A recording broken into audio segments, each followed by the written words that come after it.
how do we as an organization, or like anybody that's in a position similar to you, how do you support that unlearning process that has to go side by side with the learning of technology and like thinking about things in a new way? Well, I think there's a real opportunity for education and training.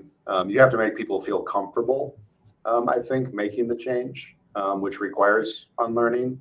Um, and so if you can do that, if you can take a more agile approach, more of an iterative approach, you don't have to make it, you know, overly uncomfortable, if you will. So just get them to do small things, get small wins, and then they start to see a pattern like, wow, I'm going in a completely different direction. I'm way outside of my comfort zone, but all these good things are happening. All this growth is happening as a result of my ability to keep, you know, finding comfort in discomfort, my willingness to do things a little bit differently, my willingness to color outside the lines, maybe a little bit differently than I have historically. Like I'm seeing meaningful value added change as a result of that. So I think being able to deliver, you know, small wins very quickly is one way for people to feel really comfortable letting go of the old and kind of welcoming in the new a little bit.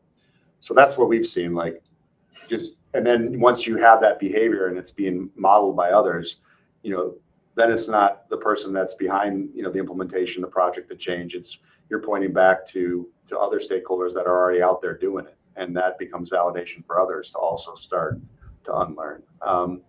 Sometimes, you know, we've had situations where, you know, people just aren't aware of what's happening, the trends, the pace of change, things that are happening around them, and so sometimes you have to have like passionate debates and discussions to say, like, listen, this is what's going on. Like, we can either disrupt or be disrupted. So sometimes I wouldn't say I would use fear.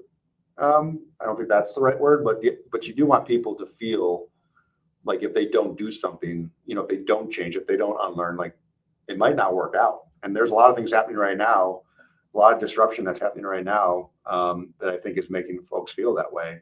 And so I just feel that you either can disrupt or be disrupted. And I think it's actually better to be on the side of the disruption than reacting to it.